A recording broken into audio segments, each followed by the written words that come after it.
નમસ્કાર પ્રેક્ષક મિત્રો, ગર્ભ સંસ્કાર શ્રેણી અંતર્ગત આજે આપણી સાથે શ્રી અર્કેશભાઈ જોશી જોડાયા છે.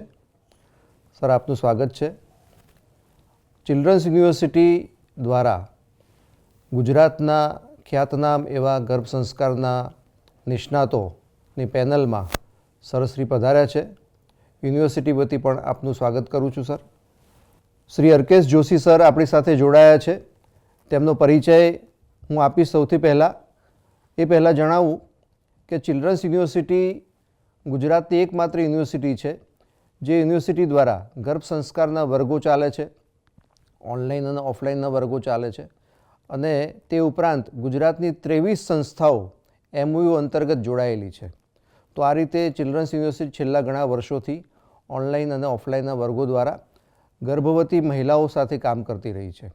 આજે આપણી સાથે જે વિદ્વાન ઉપસ્થિત છે તેમનો ટૂંકો પરિચય આપું તો તેઓ શ્રી એક લેખક અને એક વિચારક છે. સમાજમાં ગર્ભ સંસ્કાર વિષયની જાગૃતિ માટે તેમણે ઘણા વર્ષોથી કામ ઉપાડ્યું છે, અને તે કામની અસર એવી છે કે ગુજરાતના મોટાભાગના શિક્ષિત લોકો અથવા ગર્ભ સંસ્કાર સાથે જોડાયેલા લોકો સાથે તેમનો ઊંડો નાતો છે. તેમણે ગર્ભ સંહિતા એટલે કે ઉત્તમ સંતાન પ્રાપ્તિ માટેનું રહસ્ય ગર્ભ સંહિતા એના 4 પુસ્તકો 4 ભાગમાં ખૂબ ઉત્તમ કામ કર્યું, જેના કારણે સમગ્ર ગુજરાતમાં અને પૂરા ભારતમાં તેમનું આ સાહિત્ય પ્રગટ થતું રહ્યું છે, પુનર્પ્રગટ થતું રહ્યું છે. બીજો એમનો વિચાર પરિચય આપું તો તેઓ 2005થી 10 દરમિયાન ગુજરાત સમાચારની શતદલ પૂર્તિમાં પોતાની એક વિશિષ્ટ શ્રેણી ગર્ભ સંહિતા વિષય ઉપર તેઓ લખતા રહ્યા અને ગુજરાતના લોકોને જાગૃત કરતા રહ્યા. તેમનો અન્ય એક પરિચય આપું તો તેમનું જે આ પુસ્તક છે ગર્ભ સંહિતા, તે ગુજરાતનું બેસ્ટ સેલર પુસ્તક બન્યું, અને તેના કારણે લાખો અને કરોડો લોકો સુધી આ પુસ્તકનો વિચાર પહોંચ્યો, અનેક દંપતીઓ સુધી પહોંચ્યો. તેમનું એક ટ્રસ્ટ છે જેનું નામ છે પ્રભુત્વ વિકાસ ટ્રસ્ટ, જે ગર્ભ સંસ્કાર, બાળ ઉછેર અને પરિવારોમાં જાગૃતિનું સુંદર કામ કરી રહ્યું છે. અને વિદ્યા ભારતી અને ભારત વિકાસ સંગમ દ્વારા પણ તેમને બિરદાવવામાં આવ્યા છે. તે ઉપરાંત છેલ્લી વાત કે તેમનું લક્ષ્ય છે કે ભારતીય સંસ્કૃતિના જે ઉત્તમ વિચારો છે તેમાં પરિવારની ભાવના, ખાસ કરીને કે પરિવારો આજે જ્યારે તૂટતા રહ્યા છે, છાપું ખોલીએ એટલે આપણા ધ્યાનમાં આવે કે પરિવારમાં ક્યાંક ને ક્યાંક કોઈક આત્મહત્યાની વાત હોય, ઝઘડા હોય, કોર્ટ કેસ હોય, અથવા પતિ પત્ની વચ્ચેના સંબંધોમાં તણાવ હોય. આ પ્રકારના વિષયો સમાજમાં વારંવાર દેખાતા રહ્યા છે. તે સંદર્ભમાં આપણા સમાજમાં, આપણા ઘરમાં, આપણા પરિવારમાં બાળ ઉછેરની વાત હોય અને ગર્ભ સંસ્કારની વાત હોય, તેની વાત આપણી સાથે કરવાના છે. તો સર, પુનઃ એકવાર આપનું સ્વાગત કરું છું. અને અમારી સાથે તમે જોડાયા છો. આપના આગમનના કારણે અમારી યુનિવર્સિટીનો જે વિષય છે તે ઘરે ઘરે પહોંચે તે માટે અમે પ્રયત્નશીલ છીએ. સર, આપને પૂછવાનું મન થાય કે માનવ વિકાસ અને તેની ઉત્ક્રાંતિમાં, કારણ કે માનવનું જીવન છે સતત પરિવર્તનશીલ, ઉત્ક્રાંતિના નિયમ પ્રમાણે આગળ વધતું રહ્યું છે. તો આ માનવ વિકાસની પ્રક્રિયા અથવા ઉત્ક્રાંતિ, જેને આપણે કહીએ છીએ, ઇવોલ્યુશન કહીએ છીએ, તે પ્રક્રિયામાં ગર્ભ સંસ્કાર અથવા ગર્ભ વિજ્ઞાન કેવી રીતે એની સાથે સમન્વિત થાય છે, તેનો શું ફાળો છે, એવું જાણવાનું મન થાય. સર રાકેશભાઈ, આ એક રીતે જોવા જઈએ ને તો મહાન વૈજ્ઞાનિક ડાર્વિને ઉત્ક્રાંતિનો સિદ્ધાંત આપ્યો એ પહેલાં આપણા ઋષિમુનિઓ અને આપણી સંસ્કૃતિની અંદર માનવ વિકાસ એ મુખ્ય પાયાના પરિબળ તરીકે સ્થાપિત થઈ ચૂક્યું હતું.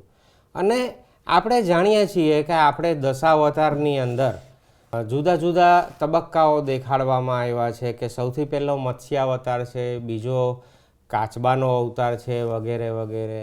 એને ઘણા વિદ્વાનો ઉત્ક્રાંતિના તબક્કા સાથે જોડી પણ રહ્યા છે.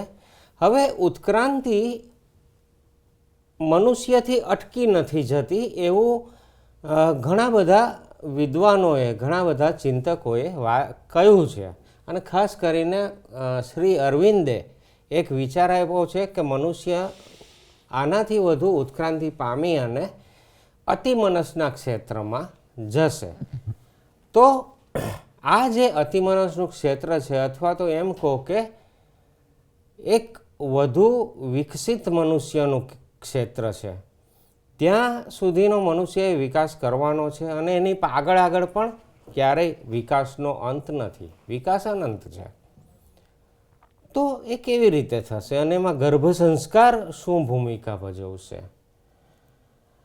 તો જેમણે શ્રી અરવિંદે અતિમનસનો વિચાર આપ્યો અને અતિમનસની ચેતનાને ધરતી પર લાવવા માટે યોગ સાધના કરી, એમની સાથે રહેલા શ્રી માતાજી, એમણે એ પ્રી નેટલ એજ્યુકેશન પુસ્તક અને બીજા બધા ઘણા બધા લખાણોમાં કહ્યું જ છે કે ભવિષ્યનો અતિમનસ જીવ પણ માતાના ગર્ભ દ્વારા જ પહેલાં તો પ્રગટ થશે.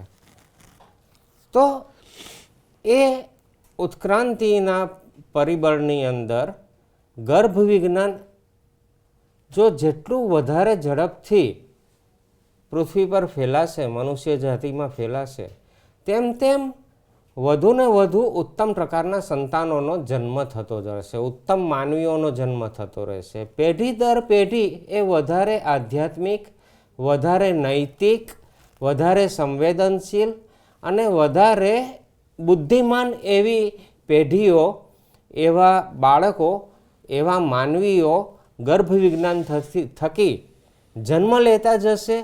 અને એ પણ એક ઉત્ક્રાંતિનો એવો દોર છે, એક તબક્કો છે કે જે મધ્યનો તબક્કો છે. એ પછી અતિમનસ જીવ એની અંદર વિકાસ પામી શકે છે, આવી એક અવધારણા ચાલી રહી છે. અને અતિમનસ એને હું મારી રીતે સમજું છું કે અત્યારે આપણે મનથી અને બુદ્ધિથી વિચાર કરીએ છીએ, એના સ્થાને અંતરાત્માથી દોરાતો માનવી જ્યારે બનશે ત્યારે અતિમનસ તરફ, દિવ્ય ચેતના તરફ આગળ વધીશું. એ દિવ્ય ચેતનાના દિવ્ય જીવો આ ગર્ભ વિજ્ઞાન થકી જન્મ લેશે. ખૂબ સરસ આપે વાત કરી કે આ વિષય છે ગર્ભ સંસ્કારનો, તે વિષય સાથે આધ્યાત્મિકતા, અતિ મનસ તત્વની વાત છે અને શ્રી અરવિંદના વિચારો પણ આની સાથે જોડાયેલા છે. સામેના પક્ષે એટલે કે જેને અત્યારે આપણે વિજ્ઞાનનો યુગ કહીએ છીએ, પ્રગતિનો યુગ કહીએ છીએ, તેની સાથે એઆઈ જેવા વિષયો જોડાતા જાય છે આપણા જીવન સાથે, એક આપણા જીવનનો અભિન્ન હિસ્સો બનતું જાય છે. એ જ રીતે રોબોટિક્સ જેવો વિષય પણ આપણી સાથે જોડાતો જાય છે. તો એક બાજુ આ વિજ્ઞાન પણ એકદમ અતિશય પ્રગતિના માર્ગે છે અને જીવન સાથે અવિનય ભાવે જોડાયેલું છે, પણ ગર્ભ વિજ્ઞાન અથવા ગર્ભ સંસ્કાર એની સાથે સમાંતર રીતે ચાલશે કે કઈ દિશામાં ચાલશે, એ વિષય પણ ખૂબ વિચારવા જેવો વિષય છે. તો એ અંગે આપનું ચિંતન શું કહે છે કે આપણે એઆઈ અને રોબોટિક્સ સાથે ચાલીશું કે એનાથી ભિન્ન ચાલીશું, કે એ દિશામાં ગર્ભ સંસ્કાર કેવી રીતે સમાજને ઉપયોગી થશે? સર, બહુ સરસ રાકેશભાઈ, ખૂબ સુંદર પ્રશ્ન છે. અત્યારે આર્ટિફિશિયલ ઇન્ટેલિજન્સ, રોબોટિક્સ અને જેનેટિક્સ કે એ બધા જે વિજ્ઞાનના વિષયો છે, એમાં એ હદે સંશોધન થયા છે કે મનુષ્યને હવે ડર લાગવા માંડ્યો છે કે મશીન મનુષ્ય પર હાવી થઈ જશે. તો આ એક રીતે હું એને આપણે સકારાત્મક રીતે જોઉં છું કે મનુષ્યને પોતાની ક્ષમતાઓનો વિકાસ કરવા માટે ફરજ પડે છે, દબાણ ઊભું થાય છે કે એણે મશીનને કંટ્રોલ કરવા, મશીનને નિયંત્રણમાં લેવા પોતાની ક્ષમતાઓ વધારવી જ પડશે. એ અનિવાર્યતા ઊભી થઈ છે. તો આ જે અનિવાર્યતા ઊભી થઈ છે, મનુષ્યની ક્ષમતા વિકસાવવાની અનિવાર્યતા, મશીનને પોતાના નિયંત્રણમાં રાખવાની અનિવાર્યતા, તો એના માટે જે મનુષ્યએ તૈયાર થવાનું છે, ક્ષમતા વિકસાવવાનો છે, એનો એકમાત્ર ઉપાય છે યોગ.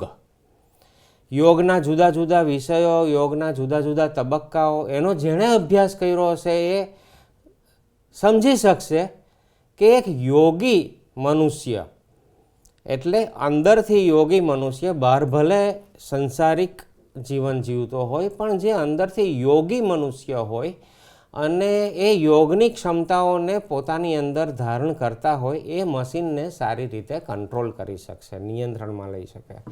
તો આ પ્રકારના યોગના ઉચ્ચ નિષ્ણાતો એમને જન્મ લેવો હશે તો ગર્ભ વિજ્ઞાન થકી જ જન્મ લેવો પડશે. એમના માતા પિતાએ પહેલાં તો પ્રાર્થના કરવી પડશે, ઉચ્ચ આત્માને આમંત્રણ આપવું પડશે, અને કોઈ ઉચ્ચ આત્મા એમને ત્યાં આવે અને જન્મ લે ત્યારે એનો ઉછેર એ રીતે થવો જોઈએ.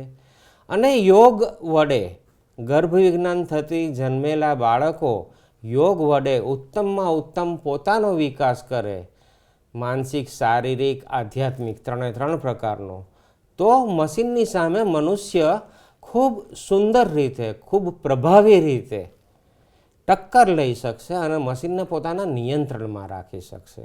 આમ હું એવું માનું છું કે પરિસ્થિતિ એવી ઊભી થઈ છે કે મનુષ્યએ ગર્ભ વિજ્ઞાન અને યોગનો સહારો લીધા વગર હવે છૂટકો જ નથી. ખૂબ સરસ સર, આપે કહ્યું કે યોગ જેવો વિષય જે આજે વિશ્વમાં પહોંચ્યો છે, વિશ્વ યોગ દિવસ તરફ પણ આપણે વળ્યા છીએ, અને યોગની જે ક્ષમતા છે, યોગઃ કર્મસુ કૌશલમ અથવા યોગ ચિત્ત વૃત્તિ નિરોધઃ, જે યોગશાસ્ત્ર છે એ પણ બહુ પ્રાચીન છે, અને યોગનો અને આપણા જીવનનો સંબંધ તો આપણે સ્થાપિત કરી શક્યા છીએ, પણ યોગનો અને ગર્ભ સંસ્કારનો વિષય, એટલે કે એક બાજુ ગર્ભ સંસ્કાર વિદ્યા છે, ગર્ભ વિજ્ઞાન છે, જે આયુર્વેદ સાથે પણ જોડાયેલો છે, જીવન સાથે પણ જોડાયેલો છે, અને યોગ એક દર્શન અલગ છે. તો આ બંને શાસ્ત્રોને આપણે જોડવા હોય તો કઈ રીતે જોડી શકીએ, જેના કારણે દરેક વ્યક્તિ યોગ કરતો થાય, એની સાથે સાથે ગર્ભ સંસ્કારનો વિષય, કારણ કે આવનાર સંતાન છે તે સંતાન ઉત્તમ રીતે સમાજમાં પ્રસ્થાપિત થાય, તે બાળક ઉત્તમ નાગરિક બને. તો યોગ વિદ્યા અને ગર્ભ વિદ્યાને બંનેને કેવી રીતે જોડી શકીશું આપણે? ખૂબ સરસ. એક દ્રષ્ટિએ જોઈએ તો ગર્ભ સંસ્કાર સ્વયં એક યોગ જ છે, એ સાધના છે. આપણા જૂના સમયની અંદર તપશ્ચર્યા કરતા હતા.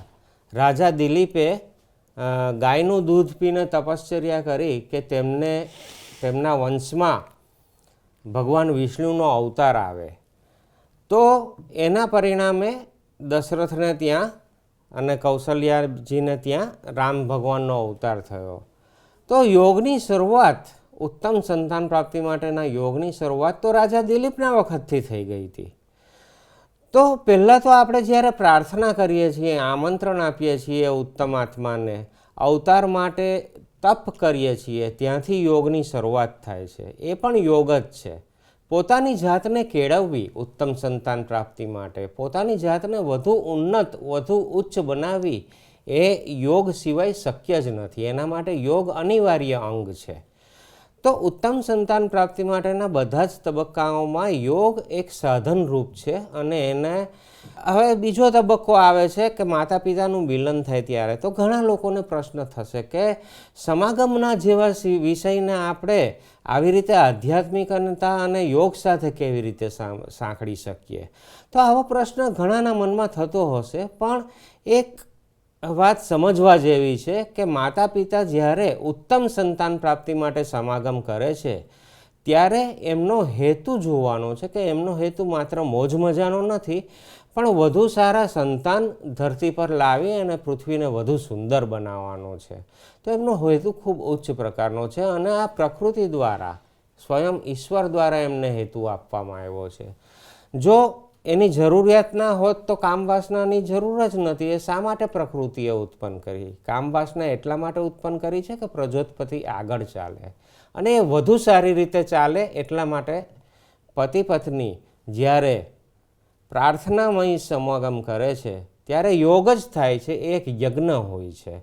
અને ત્રીજો તબક્કો સગર્ભાવના અવસ્થાના 9 મહિના, તો એમાં માતાએ યોગના બધા જ ચરણોનો અભ્યાસ કરે તો બાળક ઉપર ખૂબ સારા સંસ્કાર પડે છે. તો ગર્ભ સંસ્કાર અને યોગ એકબીજાના અભિન્ન અંગ છે અને એકબીજા સાથે સંકળાયેલા છે, પ્રસ્થાપિત થયેલી વસ્તુ છે. જી સર, આપણે એક સરસ વાત કરી કે યોગ સાથે ગર્ભ વિજ્ઞાન જોડાયેલું છે. જી સર, આપે કહ્યું એ પ્રમાણે કે શિક્ષણ એક એવું માધ્યમ છે કે જે માધ્યમથી આપણે સમાજના બાળકો સુધી અને એના સંસ્કારની પ્રક્રિયામાં, એટલે કે શાળામાં અથવા 10મા 12મા ધોરણમાં અભ્યાસ કરતા બાળકો હોય, અને એનાથી આગળ જઈએ તો કોલેજના વિદ્યાર્થીઓ પણ આ વિષયને સમજે, અભ્યાસક્રમમાં કોઈને કોઈ રીતે તેને મૂકવામાં આવે તો સમાજમાં ચોક્કસ રીતે આપણે આ વિષયને લઈ જઈ શકીએ. ચિલ્ડ્રન્સ યુનિવર્સિટી દ્વારા આ ગર્ભ સંસ્કારનો વિષય અલગ અલગ માધ્યમથી લઈ જવામાં આવે છે. એમાં ખાસ કરીને MOU દ્વારા, એટલે કે જે રજિસ્ટર થયેલી NGOs હોય અથવા ફાઉન્ડેશન હોય, ટ્રસ્ટ હોય, તે અમારી સાથે MOUના માધ્યમથી જોડાઈ શકે છે. અમારી વેબસાઇટનો સંપર્ક કરી અને તેમાં એની કન્ડિશન્સ વગેરે રૂલ્સ રેગ્યુલેશન લખેલા છે. અમારો ફોનથી પણ સંપર્ક કરી શકે છે. અને આ વિષય MOUના માધ્યમથી જોડાયા પછી ચિલ્ડ્રન્સ યુનિવર્સિટીમાં જે રીતે તપોવનના વર્ગો ચાલે છે, ગર્ભ સંસ્કારના વર્ગો ચાલે છે, તે જ પ્રકારે કાઉન્સિલરની મદદથી એની ટ્રેનિંગ વગેરે પણ અમારી યુનિવર્સિટીમાં આયોજિત થાય છે. તો એક એવો પ્રયત્ન છે કે ગુજરાતના સંનિષ્ઠ નાગરિકો, ટ્રસ્ટીઓ પણ અમારી અપીલ છે કે અમારી સાથે ચિલ્ડ્રન્સ યુનિવર્સિટીની મુલાકાત કરે અને આ વિષયને સમજે અને પોતાને ત્યાં પણ, પોતાના વિસ્તારમાં પણ આ વિષય લઈ જવા માટે MOUના માધ્યમથી આપણે જોડાઈએ.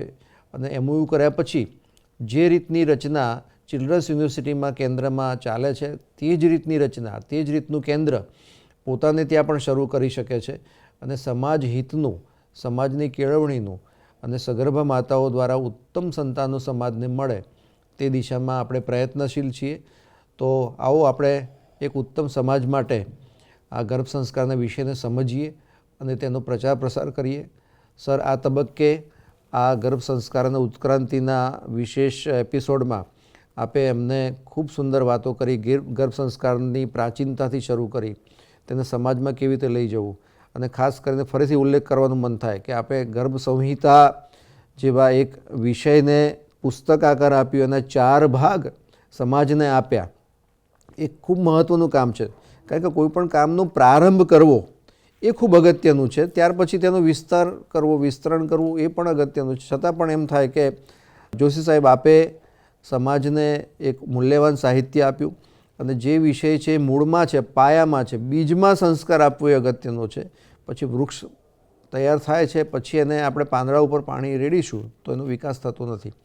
તો આપે એ રીતે ઉત્તમ સમાજ રચનાનું કાર્ય અને દુર્લભમ ભારતે જન્મ છે, તે એક આખી માનસિકતા છે, તે આ વિષય સાથે જોડાયેલી છે કે ઉત્તમ સંતાનો હશે તો આપણે ઉત્તમ દેશ તરફ, એટલે કે એક સૂત્ર આપણે જાણીએ છીએ, તેજસ્વી બાળક, તેજસ્વી ભારત બનાવવું હોય તો ગર્ભ સંસ્કારના વિષયને સમજવો જોઈએ. અને આપ જેવા નિષ્ણાત અમારી સાથે જોડાયા તો આ તબક્કે આપનો આભાર માનું છું. ધન્યવાદ. આભાર. અને હું એક વાત કહેવા માગીશ કે ચિલ્ડ્રન યુનિવર્સિટીનો ખૂબ ખૂબ આભાર કે મેં તો એક વિચાર આપ્યો છે, પણ એને સમાજ સુધી પહોંચાડવાનું કાર્ય જે છે તે આ યુનિવર્સિટી દ્વારા થાય છે અને એ કાર્ય ખૂબ જ મહત્ત્વનું છે. એટલે હું એમનો પણ આભાર માનું છું ને હું કૃતજ્ઞતા વ્યક્ત કરું છું એમને. જી સર, નમસ્તે.